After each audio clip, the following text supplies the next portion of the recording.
Hello and welcome to the 3RPG Podcast, a podcast where we talk about RPG games and other stuff. My name's Jay Underwood. And I'm Chris. And I'm Sandra Rosner.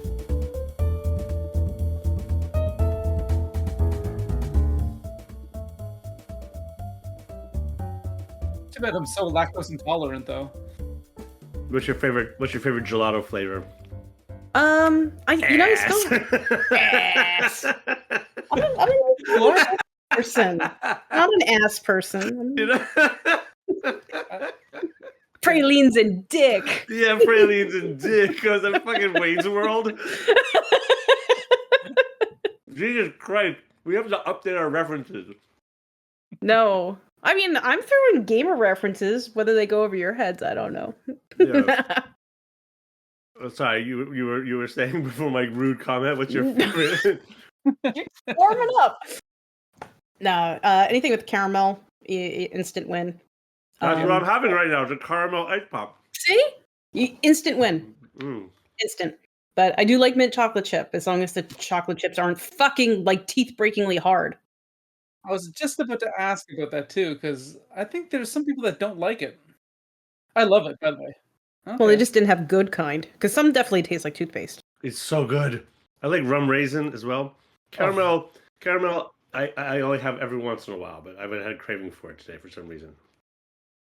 What about the strange ones though? What about like the ube flavored ones? Oh, I'd go for that. There's so many ube flavored things here, and they're all good.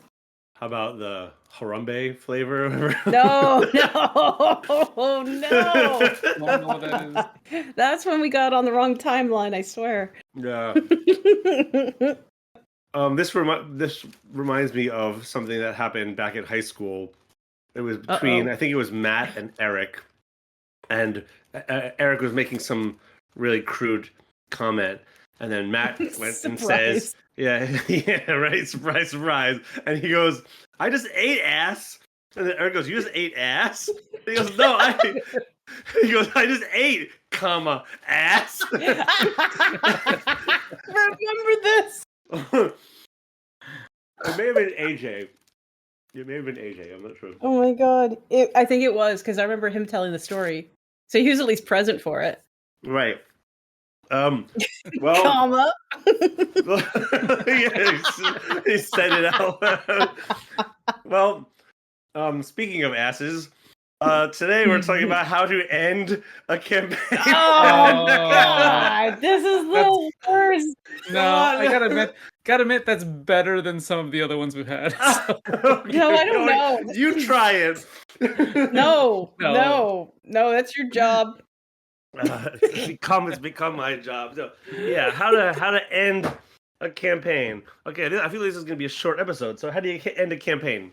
Easy. Just stop playing the game. Yeah, just have scheduling conflicts. Yeah, and see. Thank you very much, everybody. See you next week. All right, who wants to go first? Depends on the campaign, of course, right? Okay. There's some campaigns that I've run that don't end because people just want to keep on playing more and more and more. So. It's a campaign that doesn't end. Well, I do think we want to sort of like establish our parameters here, right? Because we don't necessarily want to talk about like why campaigns end, right? Because it's pretty obvious, isn't it? Like scheduling conflicts and all that kind of stuff. But more or less, like from a story perspective. Like, okay, that's it. That was the final episode or whatever. How do you know when to end, right? Apparently, like George R.R. Martin doesn't seem to know how to end his books, or or even continue them or whatever. Yeah, I think that falls more in the category of what Chris was saying, where people just don't want to stop consuming. And he's like, right. I'm out, guys. I just want to go to conventions and do my thing, and I'm out. Right. Sign his name, and he's done. I suppose if it's a one shot, it's pretty easy, isn't it? They're really contained, like little bullet episodes. It does they're in, they're out, and they're done. If it's a campaign, you have a series of arcs within maybe some larger, broader, slower unfolding arc, right? So I suppose one ending point is just at the end of any sort of little upward and then downward curve after the denouement. of a particular. Yeah, after the denouement. Of a scene, right? I mean, that's all that needs to be said, isn't it? Yeah, I mean, I think you're right with the one-off. It should be kind of like the buffet. You just you eat all you want from it, and then you guys get out. You've been here too long. But yeah.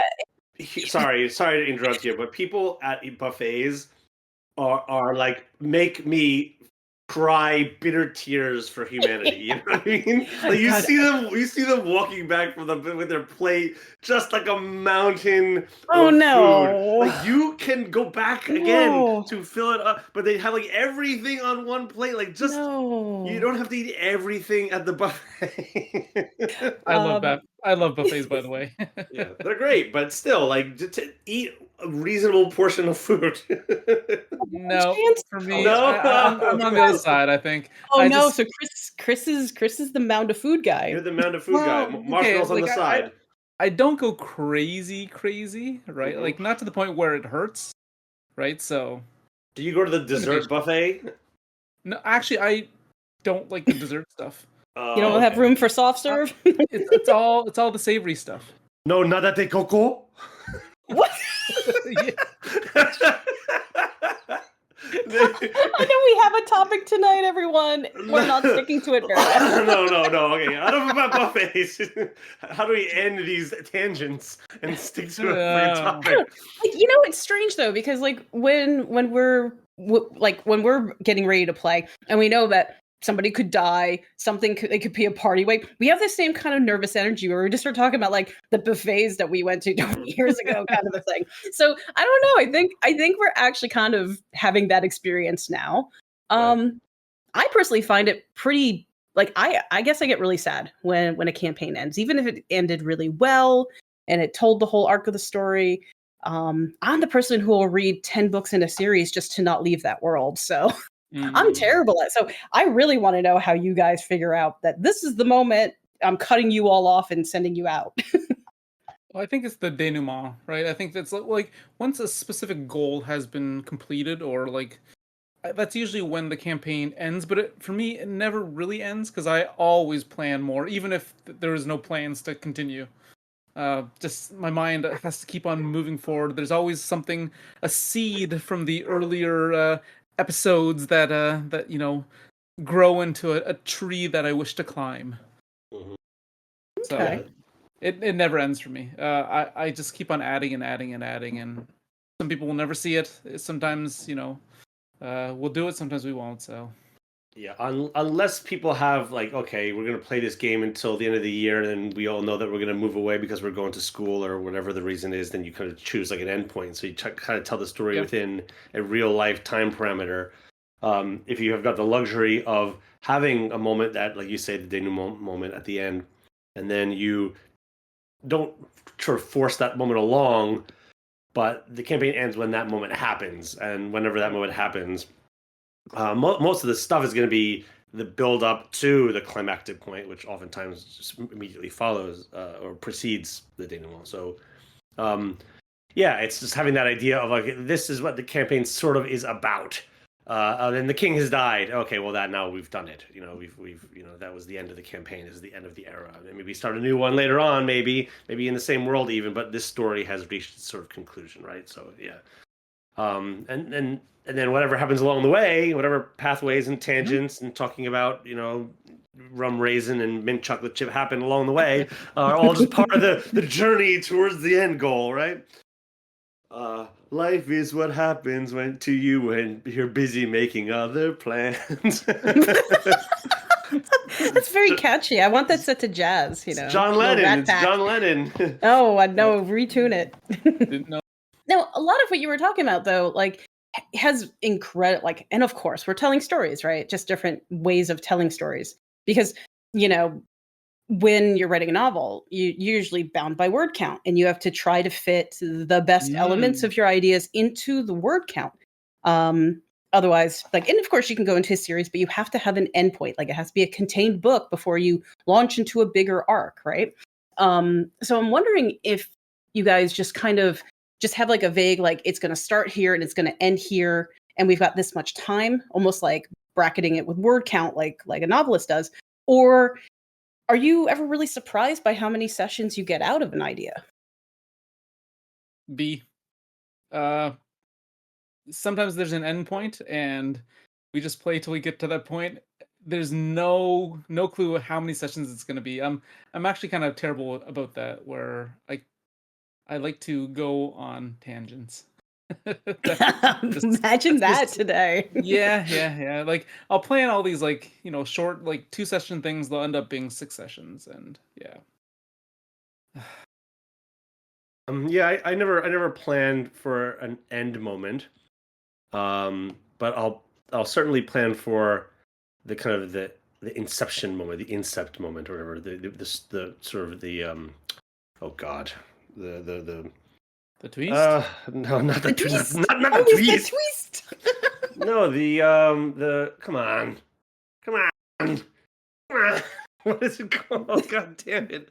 The inciting incident. The inciting incident. So close. Yeah. So it's like I'll definitely plan for what the inciting incident is, and things that like kind of would be maybe leading up to that moment in the background that then become like the discovery part and stuff like that. And then we just kind of follow where it goes and how the players interact with it, and it always goes kind of takes unexpected turns here and there, and you just kind of go with it that way. So and then you kind of see the ending start to slowly approach. Like again, I've been making a joke with the John Lennon stuff before, but it definitely is the journey, not the destination. And but then when you see that destination coming, it's like, oh, okay, that feels complete.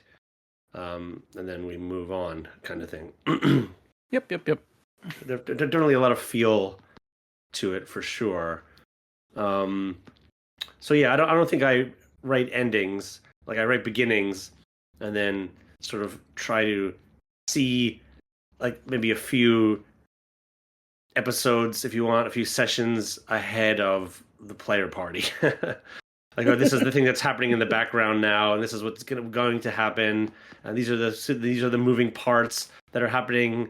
Of other NPCs that are moving from here to here and here to here, and whether they encounter them or not, gives it that kind of sandbox quality to it. But yeah, I do want to talk about what to do when you end a campaign, but let's save that for the second half.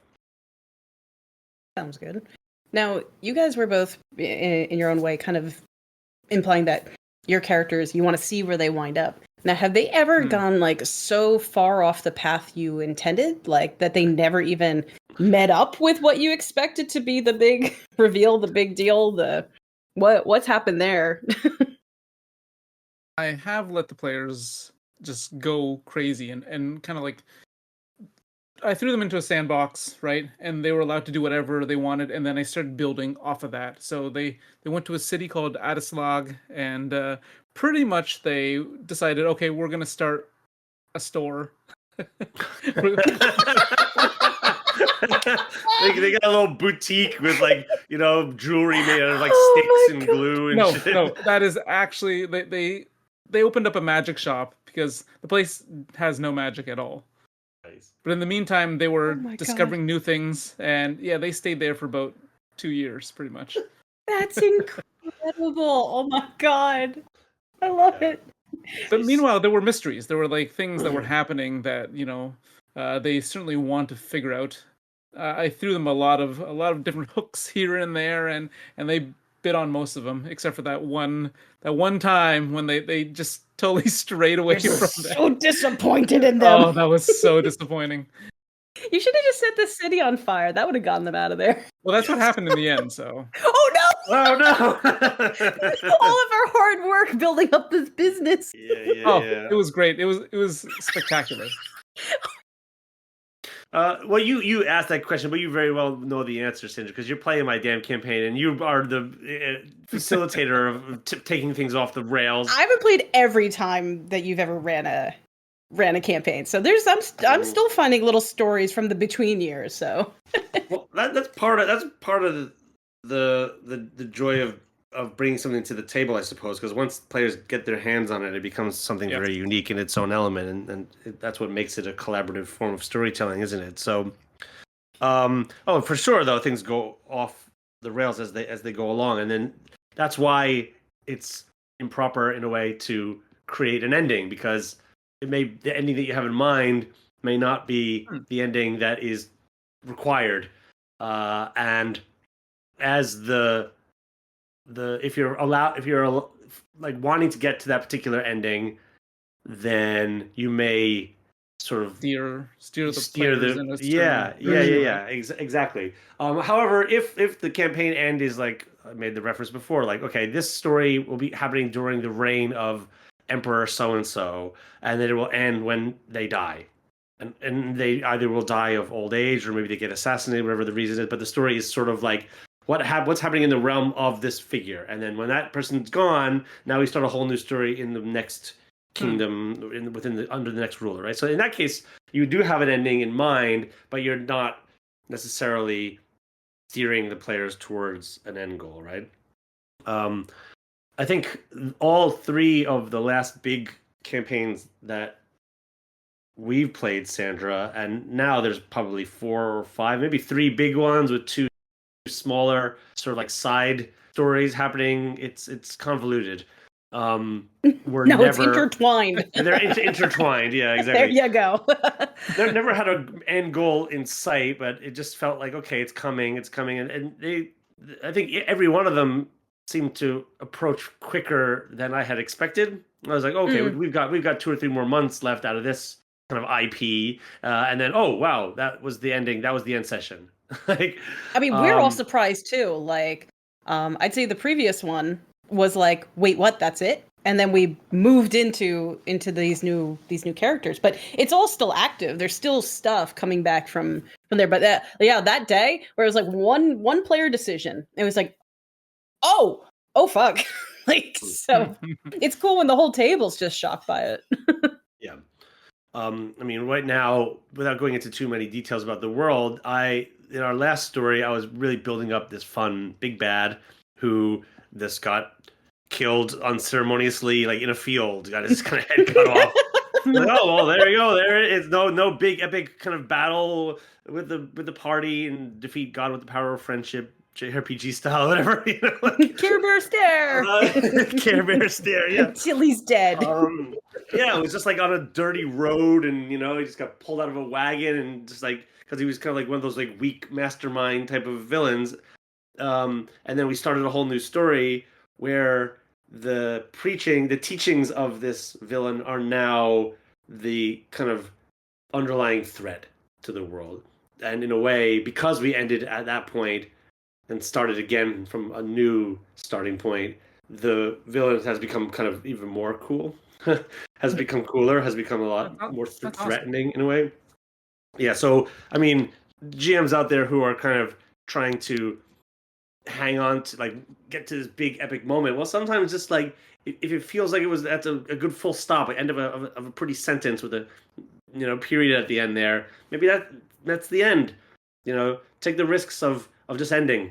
And then maybe from that residue...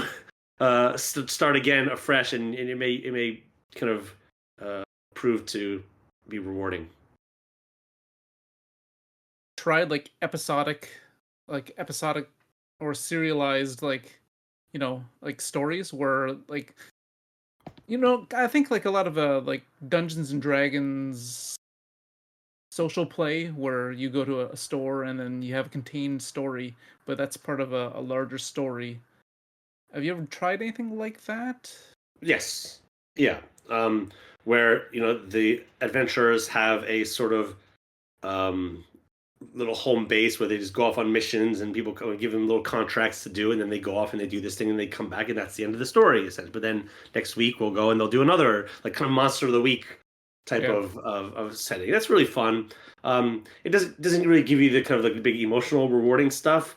But it's a great way to kind of get people together and to play. They ended up naming their company And Company. Because it was like so and so and company, and it was like, what's the name of your company? And company. It's like, all right, it's like fine. Okay. They would walk around with these like like scarlet letter A's on their Oh my tabards God. and stuff like that. Okay. This is Newgate level. Yeah. It was a fun little storyline and stuff like that. But there you have it. How about you guys? What kind of endings do you like? Ooh. I guess for me, it's okay if the characters die in the end, but I definitely like I don't need them even to succeed in the thing they started out with, right? But I don't want them to die in vain. I think that's the worst is when you just like had a series of bad rolls and you got gored by the creature on the side of the road because it was your time to go. People get gored on the side of the road. It's real, right? So yeah, having some sense that like all the strife and all the effort and all the everything did do something in the world, whether that's positive or negative, depending on what you were playing. But yeah, impact. Yeah, thank you. I half agree with you, but I do also like the stories that just end. It's almost like a Coen Brothers film or something like that. Like Josh Brolin's character from No Country for Old Men, where it's like you're following his story, and then next thing you know, that's the end of his story. You know what I mean? It moves on. It's the main character of the movie they didn't even show his death on screen. You know what I mean? Yeah. It passes by an open door where it's like you see his like feet coming out of like it's just like, oh geez. And I think that's can be really powerful. You just be like, oh wow, like that happened. I mean, that was like one of the deaths of one of your characters was very unceremonious. Yeah. And and I'm glad it happened in the strata of characters that it did, because I think that just as like after many years of GMing, you just get better at things. I think players just get better at things. So losing your first character, like especially if you've had a long time with them, that there's a grief response to that usually. But the more the 2 episodes ago, whatever. Yeah. But like when you have ideas and you've been like you're firmly planted in the world and you start getting other like, ooh, it'd be cool to do this character, to do this, right? You're more likely to accept that character death and go, oh no, that just contributed to the world lore, and now I'm going to do this other thing, right? So the excitement to jump into new experiences gets easier with time, and you don't get so like I feel like the first character I had was my anchor into this world, and now I've got many anchors and I have many things to explore. Be the brother that's going to avenge the death of the previous character, or the son. Right. Or, you know what I mean? It just expands things if you're playing in a campaign like setting, something like that. I mean, this goes into like what player expectations are, what kind of world it's going to be. We play in a very kind of Game of Thrones style, a lot of skullduggery, a lot of kind of spying and people not saying exactly what they believe, and assassinations in back alleys and all that kind of stuff. So it's appropriate for a character to just have their life ended unceremoniously, and then the world just kind of moves on. Yeah. But if you're doing your sword and board, killing necromancers and stuff like that, then maybe not. It should be at like some epic moment. But Chris, why don't you jump in here? A lot of my stories end like they're happy endings, but right there's always something negative coming out of the victory of it. The Tolkien ending, yeah. It's like they win, but the scouring of the Shire and all that, they come home and they're changed people. I follow that same kind of template. I say your characters will be heroic, but what does it mean to be heroic? Is a pretty terrible thing. It's going to leave you, as a shell of the character that you were at the end, and are you like, right? Because this gets to a weird push and pull with making D&D characters who are doing these things. Wouldn't they have a moment where they just say, look, screw this, they put their wrench down and I'm not even going to collect my last paycheck. Like, fuck off. They're going to go and go be a farmer off in the middle of nowhere, right? And enjoy I've quit jobs for much less than this. Yeah, exactly. And so, so having an opportunity for that to be a thing, an option, is kind of can be a fun end point in a way. Like I want to break your character down to a point where they just like, I can't do this anymore, and they just like retire defeated. Like that could be an ending. I don't think I've ever gotten anyone to that point. Oh. I don't play that. I guess we don't play those sorts of campaigns where where they start to question their that's fun stuff, and I'd love to do that sort of thing, but I think you bend them a lot, but you don't break them. Yeah, I don't tend to break my players. Now, this leads into a really good question that I had for you both. Do you ever tailor your endings to match like kind of the general feel of life at the time? Like I spoke to other GMs over the last year that said that they definitely didn't push a more tragic storyline during COVID, for instance. That they do feel like, current events and whatnot, if they're impacting their players in any way, that they go for the more heroic narrative versus the more gritty, emotional one. If it happens, then I'm unaware of it. Okay. Because I generally just like, I get an idea and I'm like, okay, let's go with that, see where this ends up and where to go from there. Definitely a feel thing for me too. It's like it's cooking kind of, right? Cooking without a recipe. You just start kind of putting some spices up in there and you're feeling it and just up in there. Yeah, just up, just it's like a turkey. just up in there. Yeah, the old the old chicken bouillon colonoscopy or whatever. There's our episode title. Don't ruin chicken bouillon for me. Bouillon up the bouillon. Bouillon booty. Booty bouillon. Arr, matey. Oh boy. What is wrong with us tonight?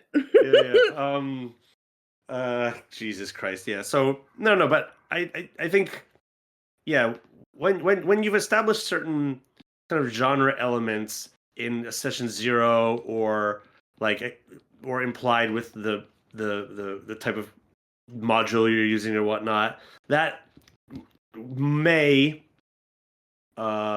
telegraph a possible ending, right? Yep. Within a suite of endings, as it were, right? So like if you're playing in a Lovecraftian Cthulhu world, well, the endings kind of fall within this sort of area over here, and you're more like a Marvel superhero type of thing. Well, then here's your endings over here, and it just sort of, the genre implies the list of endings in a sense, doesn't it? And then you throw them a real curveball and screw them up. Yeah, exactly. You were asleep the whole time, Jacob's Ladder. No, tropey. Yeah. You were just players playing D&D characters and zoom out one level. That would really make me angry. Wake up and you see yourself in the mirror. No!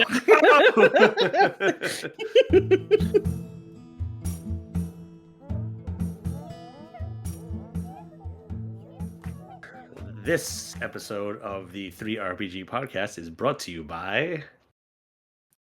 You've got demi-liches to slay, spheres of infinite valor to protect, and famous diplomats to escort through beastman-rich territory.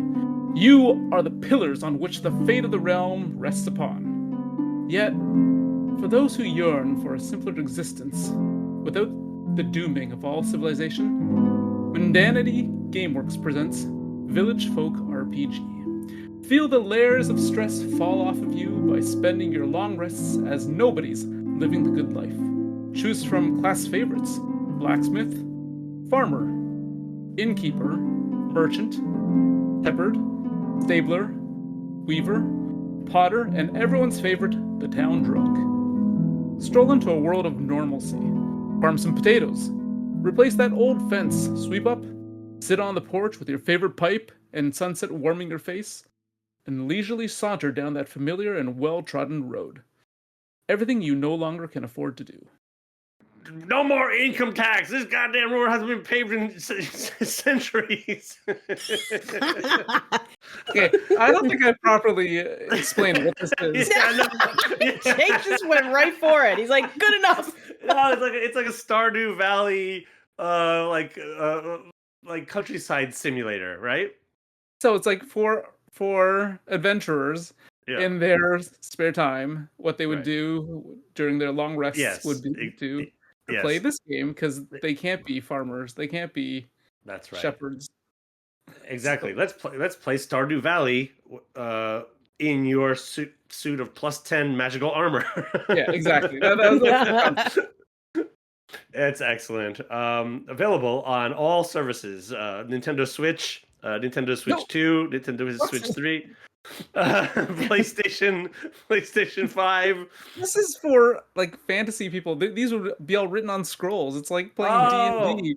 It's like playing D&D for yeah, I'm sorry. I don't think we're allowed to get scrolls in my country right now. Oh, I'm sorry. Because we certainly can't get the Nintendo Switch. There's going to be a huge tariff on the scrolls, unfortunately. What's the name of this product? Yes, the product is called Villagefolk RPG. Villagefolk. It's like the Village People, but not trademarked. Yeah, I stayed away from that word.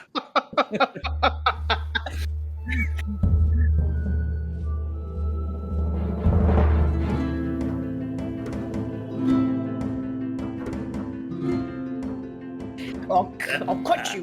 What? I'll add we're back. Oh, we're back. Oops. Yeah. Such unique sponsors we've been getting these days on our show here. We love every one of them.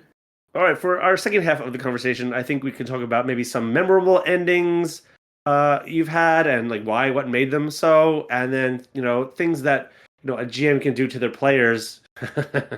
Can offer to their players to wow. Jesus Christ. Does it come with therapy sessions? Yeah, exactly. Yeah. How GMs can help their players with their endings. With their happy endings. Happy endings. I knew it. Only to be taught by the happy waitress. That was not intentional. Okay. That's one might say that joke was a bit premature, but anyway. Bye monetization. So we didn't need you anyway. Yeah. I'm gonna bleep this episode out. The entire thing's just gonna be one long beep. Support our Patreon. Fine. Support our Patreon because we're dead in the water. All right, good endings. Good endings. Oh. I'll start then. I'm going to dip back into the well from high school, where the super villainous big bad was killed by a grease cantrip, and it was a great epic moment. And the party was sort of like on its last few hit points. The wizard had no more spell slots. They had used all their big stuff, and then just a small little cantrip was enough to sort of. It was your classic, Smeagol Gollum slipping off with the ring at Mount Doom into the lava, and the grease cantrip was enough to just have him slip off the cliff face and to a fiery death. And it was a really nice epic moment. So that sticks out as a fun kind of big bad ending moment for me.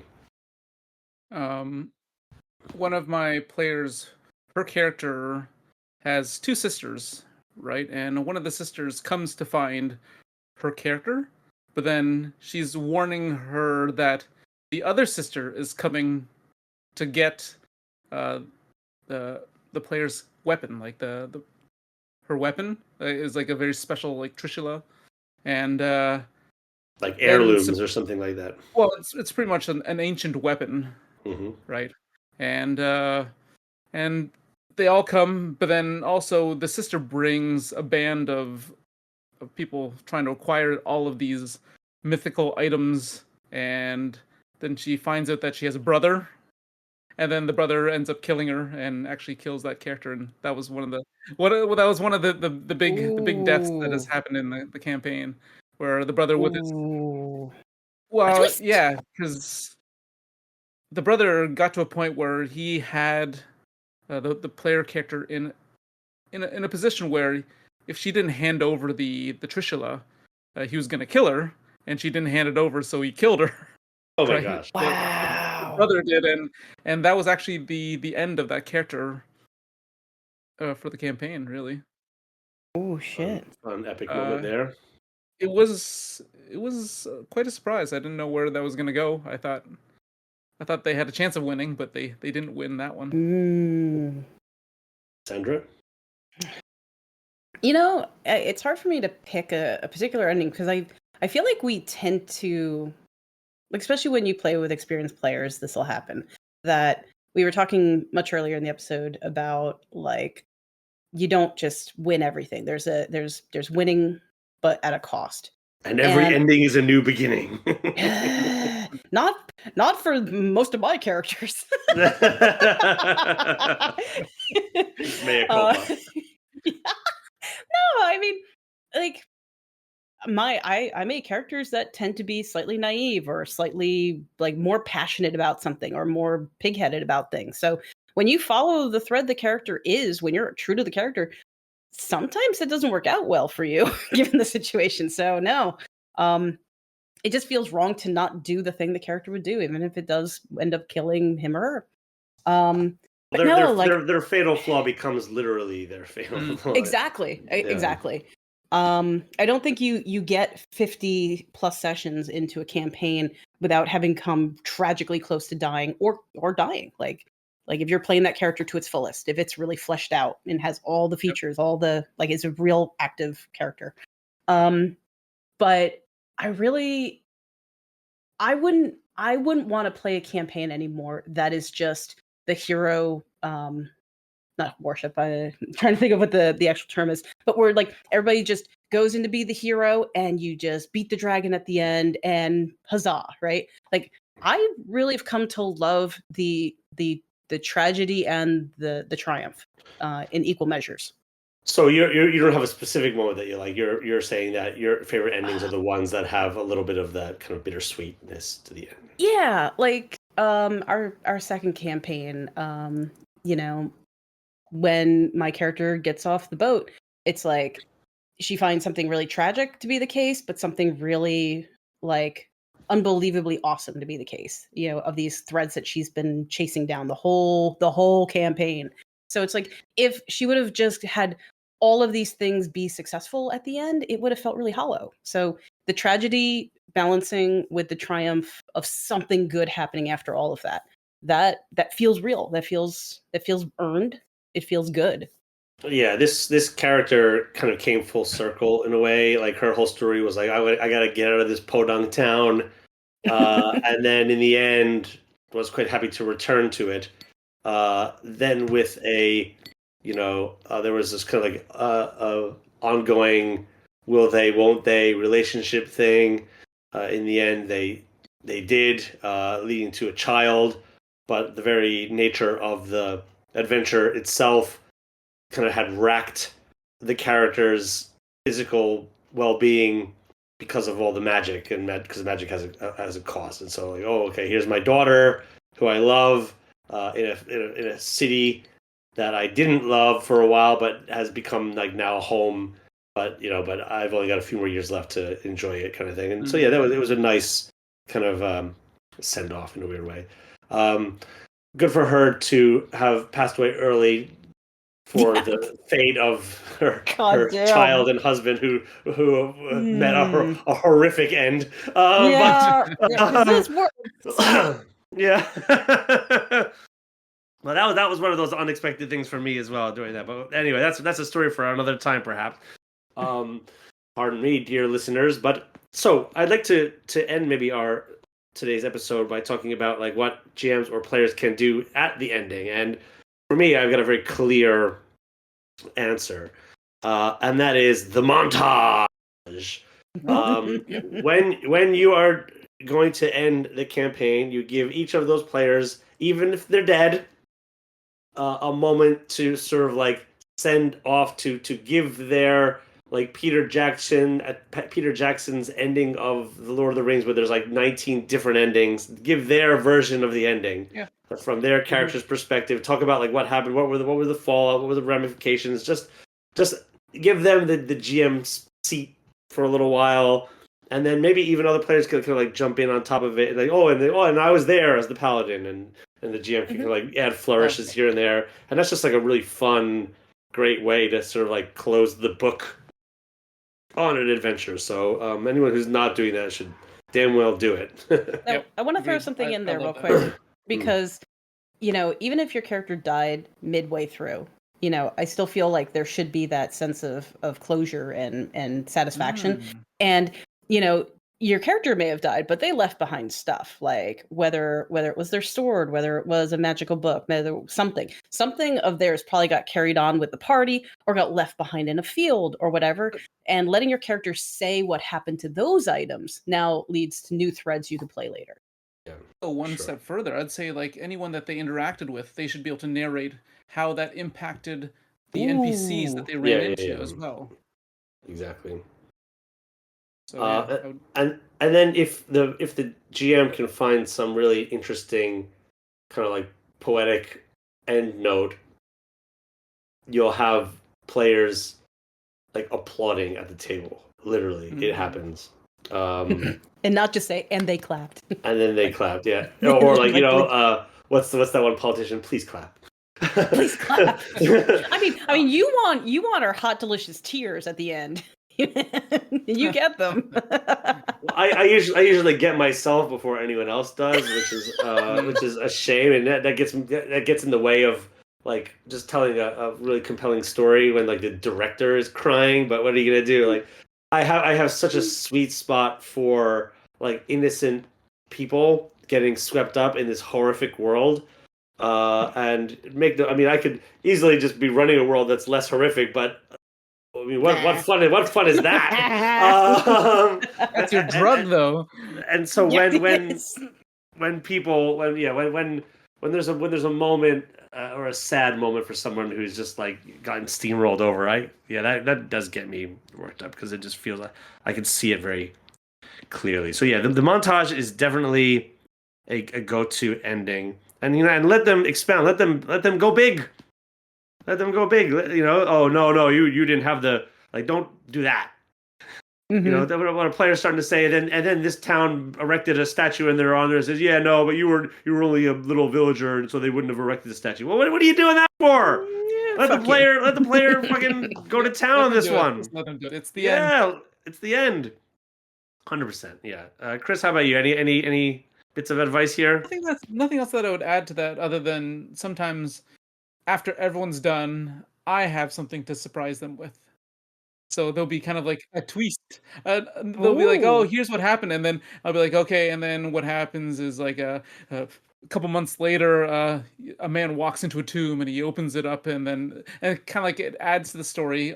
I like to fuel more content, shall we say? Yeah, like a little stinger at the end, like the Marvel movies do, like after the credits. You have one little thing at the end. And they find falafel.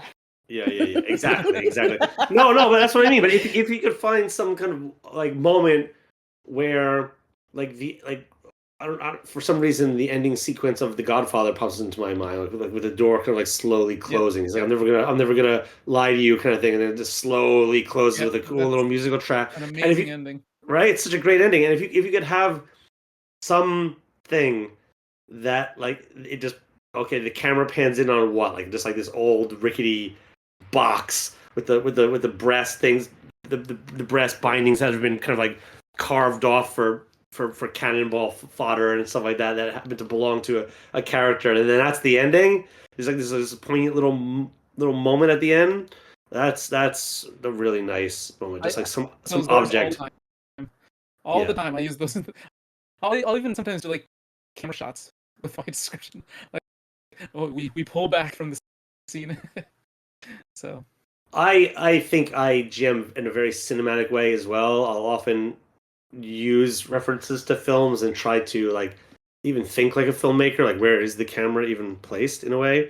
Though it's not a one-to-one comparison because they're very different genres, but Yeah. I mean, that's an ending, isn't it? Ironically, it's hard to come up with an ending for this episode, isn't it? I do want to throw in one last thing, because sometimes I feel like players can have a hard time with their ending scene. If they know it's coming, or they've been with a group where this is the norm, and you're like, well, what would my character be doing after surviving this thing? I'd like to throw in just another writing technique that a lot of times it's easy to look at the beginning to see the end. So it's called mirroring or bookending or whatnot. If you just kind of review those, where they started from and why they got on this adventure in the first place, it usually exposes the ending in a really poignant manner. That's great. If it would be like as if the Star Wars movie ended with "It was a galaxy far, far away and long, long time ago." God damn it, Lucas! It kind of rhymes. Jeez. You've been carrying this with you forever, Jay. Yeah, what an asshole. Well, speaking of bookends, we started talking about butts, and we're gonna end with butts. We're gonna end with a butt. Yeah, butts. Booties. All right. On that note, everyone, see y'all next week. We have to end at some point, and I see no better time than now. Coitus interruptus. What? Bye.